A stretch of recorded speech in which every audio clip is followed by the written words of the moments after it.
وكيف تأخذونه وقد أفضى بعضكم إلى بعض وأخذن منكم ميثاقا غليظا. പരസ്പരം സുഖം പകരുകയും അവർ നിങ്ങളിൽ നിന്ന് ബലിഷ്ഠമായ പ്രതിജ്ഞ വാങ്ങുകയും ചെയ്തു കഴിഞ്ഞിരിക്കെ നിങ്ങൾ അത് തിരിച്ചു വാങ്ങുന്നതിനെന്ത് ന്യായം? ബലിഷ്ഠമായ പ്രതിജ്ഞ എന്നതുകൊണ്ടുദ്ദേശ്യം വിവാഹമാണ്. സുഭദ്രമായ ഒരു ഉടമ്പടി തന്നെയാണല്ലോ വിവാഹം. അതിന്റെ ഭദ്രതയിൽ വിശ്വസിച്ചാണ് സ്ത്രീ ഒരു പുരുഷനിൽ സ്വയം അർപ്പിതയാകുന്നത്. ഇനി സ്വന്തം ആഗ്രഹമനുസരിച്ച് പുരുഷൻ ആ ഉടമ്പടി ലംഘിക്കുന്ന പക്ഷം ഉടമ്പടി സമയത്ത് താൻ നൽകിയ പ്രതിഫലം മടക്കിയെടുക്കാൻ ഒരു ന്യായവുമില്ല. ولا تنكحوا ما نكح آباؤكم من النساء إلا ما قد سلف إنه كان فاحشة ومقتا وساء سبيلا. സ്വന്തം പിതാക്കൾ വിവാഹം ചെയ്തു കഴിഞ്ഞിട്ടുള്ള സ്ത്രീകളെ നിങ്ങൾ വിവാഹം ചെയ്തു പോകരുത്. പക്ഷേ മുമ്പ് നടന്നതൊക്കെ പോകട്ടെ, അത് തികച്ചും ലജ്ജാവഹമായ മ്ലേച്ഛതയാകുന്നു, വെറുക്കപ്പെട്ടതാകുന്നു, ദുർനടത്തവുമാകുന്നു. നാഗരിക സാമൂഹിക പ്രശ്നങ്ങളെ സംബന്ധിച്ച അനിസ്ലാമിക സമ്പ്രദായങ്ങളെ നിരോധിക്കുമ്പോൾ വിശുദ്ധ ഖുർആൻ പൊതുവെ ഒരു കാര്യം പ്രത്യേകം ഓർമ്മപ്പെടുത്താറുണ്ട്: മുമ്പ് നടന്നു കഴിഞ്ഞതൊഴിച്ച് എന്ന്. ഇതിന്റെ പൊരുൾ രണ്ടു വിധമാവാം. ഒന്ന്, ഇപ്പോൾ കൽപ്പന വന്ന ശേഷം ജീവിതം സംസ്കരിക്കുകയും തെറ്റായ നടപടി ഉപേക്ഷിക്കുകയും ചെയ്യുന്നുവെങ്കിൽ അറിവും വിവേകവുമില്ലാത്ത കാലത്ത് ചെയ്തു പോയ അബദ്ധങ്ങളുടെ പേരിൽ നിങ്ങളെ ശിക്ഷിക്കുകയില്ല. രണ്ട്, ഏതെങ്കിലും ഒരു മുൻകാല സംഭവത്തെ നിരോധിച്ചുവെന്ന് കരുതി പഴയ നിയമമോ ആചാരക്രമമോ അനുസരിച്ച് നടന്നുപോയ പ്രവർത്തനങ്ങളുടെ ഫലങ്ങൾ അപ്പടി അന്യായമാവുകയില്ല. അവയുടെ പേരിലുണ്ടായിരുന്ന എല്ലാ ഉത്തരവാദിത്വങ്ങളും അവസാനിക്കുകയും ചെയ്തു. ഉദാഹരണത്തിന്, പിതൃഭാര്യയെ കല്യാണം കഴിക്കൽ ഹറാമാക്കിയതിന്റെ അർത്ഥം മുമ്പ് അത്തരം വിവാഹത്തിലുണ്ടായ കുട്ടികളെല്ലാം ഹറാം പിറന്നവരാണെന്നും അവർക്ക് പിതൃസ്വത്തിലുള്ള അവകാശം റദ്ദു ചെയ്യപ്പെട്ടുവെന്നുമല്ല. ഇപ്രകാരം ഏതെങ്കിലും ഒരു ഇടപാട് നിരോധിച്ചുവെന്ന് കരുതുക.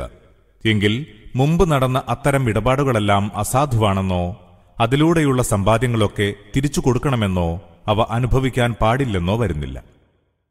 വിവാഹം നിഷിദ്ധമായ സ്ത്രീകളെ പ്രാപിക്കുന്നത് ഇസ്ലാമിക നിയമത്തിൽ ക്രിമിനൽ കുറ്റവും പോലീസ് നടപടിക്ക് വിധേയവുമാണ്. തിരുമേനി പ്രസ്തുത കുറ്റത്തിന് മരണവും സ്വത്ത് ജപ്തിയും ശിക്ഷ നൽകിയതായി അബൂദാവൂദും നസായിയും ഇമാം അഹ്മദും നിവേദനം ചെയ്ത റിപ്പോർട്ടുകളിലുണ്ട്. ഇബ്നു അബ്ബാസിൽ നിന്ന് ഇബ്നു മാജ ഉദ്ധരിച്ച ഒരു റിപ്പോർട്ടിൽ ഇത് സംബന്ധമായ ഒരു പൊതു നിയമം തന്നെ തിരുമേനി നിശ്ചയിച്ചതായി മനസ്സിലാവുന്നു. വിവാഹം നിരോധിക്കപ്പെട്ട വല്ല സ്ത്രീകളെയും വ്യഭിചരിച്ചാൽ അവനെ കൊന്നുകളയണം എന്നതാണത്. ഈ പ്രശ്നം ഫുഖഹാഇന്റെ ഇടയിൽ അഭിപ്രായ വ്യത്യാസമുള്ളതാണ്. വധിക്കുകയും ധനം ജപ്തി ചെയ്യുകയും വേണമെന്നാണ് ഇമാം അഹ്മദിന്റെ പക്ഷം. ഇമാം അബു ഹനീഫ, ഇമാം മാലിക്, ഇമാം ഷാഫിഈ എന്നിവരുടെ അഭിപ്രായത്തിൽ വിവാഹം നിരോധിക്കപ്പെട്ട സ്ത്രീയെ വ്യഭിചരിച്ചാൽ അവന്റെ മേൽ ഹദ്ദ് നടത്തണം, അഥവാ നിക്കാഹ് ചെയ്താൽ അവനെ മാതൃകാപരമായി ശിക്ഷിക്കണം. حرمت عليكم أمهاتكم وبناتكم وأخواتكم وعماتكم وخالاتكم وبنات الأخ وبنات الأخت وأمهاتكم اللاتي أرضعنكم وأخواتكم من الرضاعة وأمهات نسائكم وربائبكم اللاتي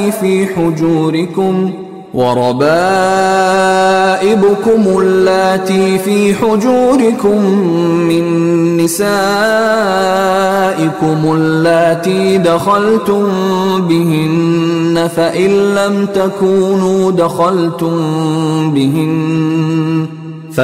لم تكونوا دخلتم بهن فلا جناح عليكم وحلائل أبنائكم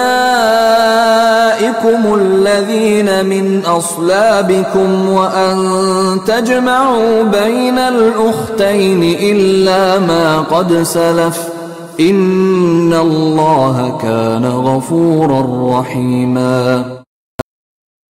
നിങ്ങളുടെ മാതാക്കളും പെൺമക്കളും പെങ്ങന്മാരും പിതൃസഹോദരികളും മാതൃസഹോദരികളും സഹോദരപുത്രിമാരും സഹോദരീപുത്രിമാരും നിങ്ങൾക്ക് മുലയൂട്ടിയവരായ മാതാക്കളും മുലകുടി ബന്ധത്തിലുള്ള സഹോദരിമാരും സ്വന്തം ഭാര്യമാരുടെ മാതാക്കളും നിങ്ങളോടൊപ്പം ദാമ്പത്യം പങ്കിട്ട സ്ത്രീകളിൽ പിറന്നവരും നിങ്ങളുടെ വീടുകളിൽ വളർന്നവരുമായ വളർത്തുപുത്രിമാരും.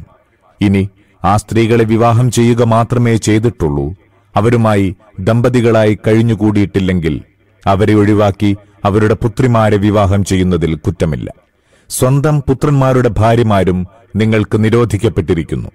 2 സഹോദരികളെ ഒരുമിച്ച് ഭാര്യമാരാക്കുന്നതും നിഷിദ്ധമാകുന്നു. എന്നാൽ നേരത്തെ കഴിഞ്ഞുപോയത് പോകട്ടെ, നിശ്ചയം അല്ലാഹു മാപ്പരുളുന്നവനും കരുണാവാരിധിയുമല്ലോ. പെറ്റമ്മയ്ക്കും ചിറ്റമ്മയ്ക്കും ഉമ്മ അഥവാ മാതാവ് എന്ന് പറയാറുണ്ട്. ഇവിടെ പറഞ്ഞ ഉമ്മിൽ 2 പേരും ഉൾപ്പെടും. അതുപോലെ പിതാമഹിയും മാതാമഹിയും ഇതിൽ ഉൾപ്പെടുന്നുണ്ട്. പിതാവ് അവിഹിത ബന്ധം പുലർത്തിയ സ്ത്രീയെ പുത്രന് വിവാഹം ചെയ്യാൻ പാടുണ്ടോ എന്നതിൽ അഭിപ്രായ വ്യത്യാസമുണ്ട്. പൂർവികരായ പണ്ഡിതന്മാരിൽ ചിലർക്ക് അത് നിഷിദ്ധമാണെന്ന് അഭിപ്രായമില്ല, ചിലർ അത് ഹറാമെന്നും പറഞ്ഞിട്ടുണ്ട്. മാത്രമല്ല, പിതാവ് കാമാസക്തിയോടെ സ്പർശിച്ച ഒരു സ്ത്രീയെപ്പോലും പുത്രൻ വേൾക്കാൻ പാടില്ലെന്നാണ് അവരുടെ പക്ഷം. ഇതുപോലെ മകൻ അവിഹിത ബന്ധം പുലർത്തിയ സ്ത്രീയെ പിതാവിന് പരിണയിക്കാൻ പാടില്ലെന്നും അതിൽ തരക്കേടില്ലെന്നും പൂർവ്വ പണ്ഡിതന്മാർക്കിടയിൽ അഭിപ്രായ വ്യത്യാസമുണ്ട്.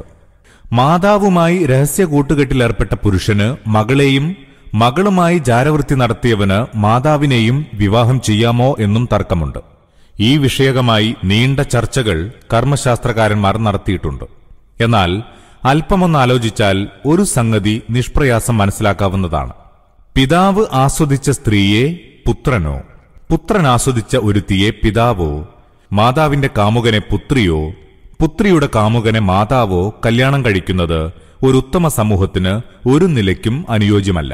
ഇവിടെ വിവാഹബന്ധം, ജാരബന്ധം, വിവാഹത്തിന് മുമ്പുള്ള ബന്ധം, വിവാഹത്തിന് ശേഷമുള്ള ബന്ധം എന്നിങ്ങനെയും നോട്ടം, സ്പർശം എന്നിങ്ങനെയുള്ള ചർച്ചകൾക്കും അവയ്ക്കിടയിൽ വ്യത്യാസങ്ങൾ കൽപ്പിക്കുന്നതിനും വലിയ അർത്ഥമൊന്നുമില്ല. അതെല്ലാം വെറും നിയമത്തിന്റെ തലനാരി ചീന്തലാണ്. ദൈവിക ശരീഅത്തിന്റെ സ്വഭാവം തന്നെ തികച്ചും പരിശുദ്ധവും പരിപാവനവുമായ സാമൂഹിക ഘടനയ്ക്ക് യോജിച്ച വിധത്തിലുള്ളതത്രേ. ഒരേ സ്ത്രീയുമായി പിതാവും പുത്രനും, ഒരേ പുരുഷനുമായി മാതാവും പുത്രിയും വികാരപരമായി ബന്ധപ്പെടുന്നത് പല കുഴപ്പങ്ങൾക്കും കാരണമായി തീരുന്നതാണ്. ഇസ്ലാമിക ശരീഅത്ത് അതൊരിക്കലും പൊറുക്കുന്നതല്ല. നബി തിരുമേനി പറഞ്ഞതായി നിവേദനം ചെയ്യപ്പെട്ട ഹദീസ് ചൂണ്ടിക്കാണിക്കുന്നത് അതാണ്.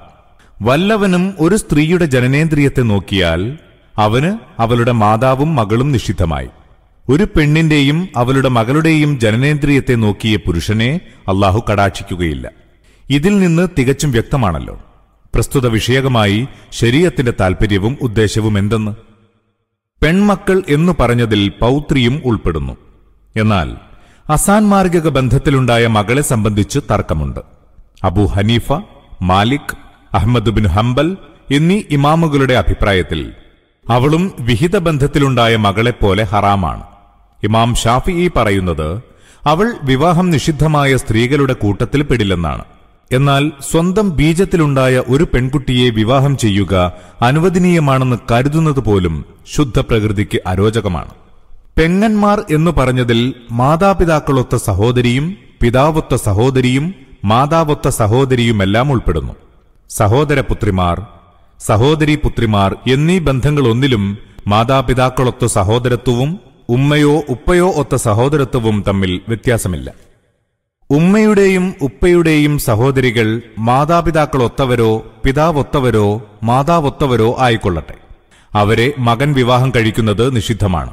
അതുപോലെ തന്നെ സഹോദരീ സഹോദരന്മാർ മാതാപിതാക്കളൊത്തവരോ പിതാവൊത്തവരോ മാതാവൊത്തവരോ ആയിരുന്നാലും ശരി, അവരുടെ പുത്രിമാരെ വിവാഹം ചെയ്യുന്നത് നിഷിദ്ധമാണ്. മുലകുടി ബന്ധത്തിലുള്ള മാതാവിനെയും സ്ത്രീക്ക് ആ മാതാവിന്റെ ഭർത്താവിനെയും വിവാഹം ചെയ്യാൻ പാടില്ലാത്തതുപോലെ അവരുടെ സന്താനങ്ങളെയും വിവാഹം ചെയ്തുകൂടാ. കാരണം മുല കൊടുത്ത സ്ത്രീ കുട്ടിയുടെ മാതാവായി തീരുന്നത് പോലെ അവരുടെ ഭർത്താവ് പിതാവും അവർ രണ്ടുപേരുടെയും സന്തതികൾ സഹോദരീ സഹോദരന്മാരുമായി തീരുന്നു. സാക്ഷാൽ മാതാപിതാക്കന്മാർ വഴിക്കുള്ള ബന്ധങ്ങളെല്ലാം മുലകുടി ബന്ധത്താലും സ്ഥാപിതമാകുമെന്ന വിഷയത്തിൽ പണ്ഡിതന്മാരെല്ലാം ഏകോപിച്ചിട്ടുണ്ട്. ഇതിനുള്ള അടിസ്ഥാന പ്രമാണം തിരുമേനിയുടെ ഒരു വചനമാകുന്നു. കുടുംബബന്ധം കൊണ്ട് ഹറാമാകുന്നതെല്ലാം മുലകുടി ബന്ധം കൊണ്ടും ഹറാമാകും. എന്നാൽ ഈ നിരോധം സാധുവാകാൻ എത്ര പാൽ കുടിക്കണമെന്ന വിഷയത്തിൽ ഭിന്നാഭിപ്രായമുണ്ട്. നോമ്പ് മുറിയുന്നത്ര കുടിച്ചാൽ മതി, വിവാഹം നിഷിദ്ധമാകും എന്നാണ് അബൂ ഹനീഫയുടെയും മാലിക്കിന്റെയും പക്ഷം. 3 തവണ കുടിക്കണമെന്ന് അഹ്മദ് ബിൻ ഹംബലും 5 തവണ വേണമെന്ന് ഷാഫിഈയും പറയുന്നു. ഇപ്രകാരം തന്നെ മുല കുടിക്കുമ്പോൾ കുട്ടിക്ക് എത്ര പ്രായമായിരിക്കണമെന്ന വിഷയത്തിലും തർക്കമുണ്ട്. ഈ വിഷയകമായുള്ള കർമ്മശാസ്ത്ര പണ്ഡിതരുടെ അഭിപ്രായഗതികൾ ഇപ്രകാരമാണ്. 1. ശിശുവിന്റെ മുലകുടി മാറുന്നതിന് മുമ്പ് കുടിക്കുന്നത് മാത്രമേ പരിഗണിക്കപ്പെടുകയുള്ളൂ. അതായത് മുലപ്പാൽ മാത്രം ആഹാരമായിരിക്കുന്ന ശൈശവപ്രായത്തിലായിരിക്കണം. മുലകുടി മാറിയ കുട്ടി വല്ല സ്ത്രീയുടെയും മുലപ്പാൽ കുടിക്കുന്നതുകൊണ്ട് ശരീഅത്തിൽ മുലകുടി ബന്ധം അംഗീകരിക്കപ്പെടില്ല. ഇതാണ് ഉമ്മു സൽമ, ഇബ്നു അബ്ബാസ് മുതലായവരുടെ പക്ഷം. അലി റളിയല്ലാഹു അൻഹുവിൽ നിന്നും ഈ അർത്ഥത്തിലുള്ള ഒരു നിവേദനം ഉദ്ധരിക്കപ്പെട്ടിട്ടുണ്ട്. സുഹ്രി, ഹസൻ ബസ്രി, ഖത്താദ, ഇക്രിമ, ഔസായി എന്നിവരും ഇതേ വാദക്കാരാണ്. 2 വയസ്സിനുള്ളിൽ മുല കുടിക്കണം, എന്നാലേ മുലകുടി ബന്ധത്തിലുള്ള നിരോധം സ്ഥാപിതമാവൂ. ഇതാണ് ഉമർ, ഇബ്നു മസ്ഊദ്, അബൂ ഹുറൈറ, ഇബ്നു ഉമർ എന്നിവരുടെ അഭിപ്രായം. ഇമാം ഷാഫിഈയും ഇമാം അഹ്മദും ഇമാം അബൂ യൂസുഫും ഇമാം മുഹമ്മദും സുഫ്യാനു സൗരിയും ഈ അഭിപ്രായത്തോട് യോജിക്കുന്നു. ഇതിന് അനുകൂലമായ ഒരഭിപ്രായം ഇമാം അബൂ ഹനീഫയിൽ നിന്നും ഉദ്ധരിക്കപ്പെട്ടിട്ടുണ്ട്. ഇമാം മാലിക്കും ഏറെക്കുറെ ഇതിനോട് യോജിച്ചിട്ടുണ്ട്. എന്നാൽ 2 വയസ്സിൽ 1-2 മാസങ്ങൾ അധികരിച്ചു പോയാലും വിധി സ്ഥാപിതമാകുമെന്നാണ് അദ്ദേഹം പറയുന്നത്. 3. മുലകുടി കാലം 2.5 കൊല്ലമാണ്. ഇതിനിടയിൽ എപ്പോൾ ശിശു മുല കുടിച്ചാലും നിയമം സ്ഥാപിതമാകും. ഇതാണ് ഇമാം അബൂ ഹനീഫയുടെയും സുഫറിന്റെയും പ്രസിദ്ധാഭിപ്രായം. 4.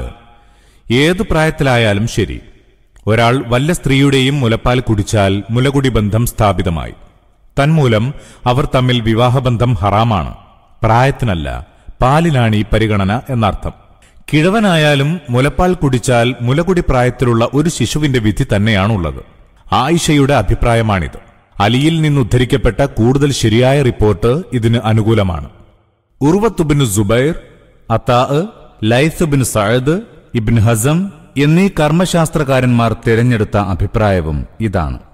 ഭാര്യാമാതാവിനെ വിവാഹം ചെയ്യാൻ പാടില്ല എന്ന വിധിയെക്കുറിച്ചും തർക്കമുണ്ട്. നിക്കാഹ് കൊണ്ട് മാത്രം ഭാര്യയുടെ മാതാവ് ഹറാമാകുമോ അതോ സംഭോഗം കഴിയണമോ എന്നതാണ് തർക്കം. അബൂ ഹനീഫയും മാലിക്കും അഹ്മദും ഷാഫിഈയുമെല്ലാം ഒരു സ്ത്രീയെ നിക്കാഹ് ചെയ്യുന്നതുകൊണ്ട് തന്നെ അവളുടെ മാതാവ് ഹറാമായി തീരുമെന്ന് അഭിപ്രായപ്പെടുന്നവരാണ്. എന്നാൽ അലിയുടെ അഭിപ്രായം ഭാര്യയുമായി ബന്ധപ്പെടാതിരിക്കുന്ന കാലത്തോളം ഭാര്യാമാതാവ് ഹറാമാകുന്നില്ല എന്നാണ്. ഭാര്യാപുത്രി ഹറാമാകാൻ അവൾ ഉമ്മയുടെ ഭർത്താവിന്റെ ഗൃഹത്തിൽ തന്നെ വളരണമെന്നില്ല എന്ന കാര്യം പ്രായണ തർക്കമറ്റതാണ്. എന്നിരിക്കെ നിങ്ങളുടെ വീടുകളിൽ വളർന്നവരുമായ എന്ന് അള്ളാഹു പ്രയോഗിച്ചത് പ്രസ്തുത ബന്ധത്തിന്റെ പാവനതയും പ്രാധാന്യവും ചൂണ്ടിക്കാണിക്കാൻ മാത്രമാകുന്നു. മകൾ ഉമ്മയുടെ ഭർത്താവിന്റെ വീട്ടിൽ താമസിച്ചാലും ഇല്ലെങ്കിലും, അയാളുടെ സംരക്ഷണത്തിലാണെങ്കിലും അല്ലെങ്കിലും അവളെ അയാൾക്ക് കല്യാണം കഴിക്കാൻ പാടില്ല എന്ന കാര്യത്തിൽ പണ്ഡിതന്മാർ ഏകോപിച്ചിരിക്കുന്നു. പുത്രഭാര്യ എന്ന വിശേഷണം ദത്തുപുത്രന്മാരുടെ ഭാര്യമാരെ ഒഴിവാക്കാൻ വേണ്ടിയാണ്. ദത്തുപുത്രന്മാരുടെ വിധവകളെയും അവർ വിവാഹമോചനം ചെയ്ത സ്ത്രീകളെയും കല്യാണം കഴിക്കുന്നതിന് ഒരു വിരോധവുമില്ല. സ്വന്തം ബീജത്തിൽ ജനിച്ച പുത്രന്മാരുടെ പത്നിമാരെ കല്യാണം കഴിക്കുന്നത് മാത്രമാണ് വിരോധിക്കപ്പെട്ടിട്ടുള്ളത്. പുത്രന്മാരുടെ ഭാര്യമാരെപ്പോലെ തന്നെയാണ് പൗത്രന്മാരുടെ ഭാര്യമാരും. പിതാമഹനും മാതാമഹനും അവരെ കല്യാണം കഴിക്കാൻ പാടില്ല. 2 സഹോദരിമാരെ ഒരുമിച്ച് ഭാര്യമാരാക്കാൻ പാടില്ല എന്ന വിധിയിൽ ഒരു സ്ത്രീയോടൊപ്പം അവളുടെ മാതൃ സഹോദരി, പിതൃസഹോദരി, സഹോദരപുത്രി, സഹോദരി പുത്രി എന്നിവരെ ഭാര്യമാരാക്കുന്നതും ഉൾപ്പെടുമെന്ന് നബി തിരുമേനി വിധിച്ചിരിക്കുന്നു. ഈ വിഷയകമായി ഒരു പൊതു തത്വം മനസ്സിലാക്കേണ്ടതുണ്ട്.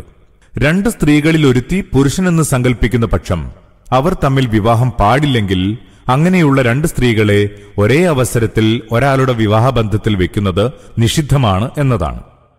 കഴിഞ്ഞുപോയത് പോകട്ടെ എന്ന വാക്യത്തിന്റെ താൽപര്യം ഇതാണ്. ഒരേ അവസരം ഒരാളുടെ വിവാഹബന്ധത്തിൽ 2 സഹോദരികളെ ഒരുമിച്ചു കൂട്ടുകയെന്ന അനിസ്ലാമിക കാലത്തെ നടപടിയുടെ പേരിൽ അള്ളാഹു നിങ്ങളെ പിടികൂടുന്നതല്ല. ആ വക അക്രമങ്ങൾ മേലിൽ ചെയ്യാതിരുന്നാൽ മതി. ഈ വിധിപ്രകാരം ഒരാൾ അമുസ്ലിമായിരുന്ന കാലത്ത് 2 സഹോദരികളെ ഒപ്പം വിവാഹം ചെയ്തിരുന്നുവെങ്കിൽ മുസ്ലിമായ ശേഷം ഒന്നിനെ ഉപേക്ഷിക്കൽ നിർബന്ധമായിരിക്കും. وكيف تأخذونه وقد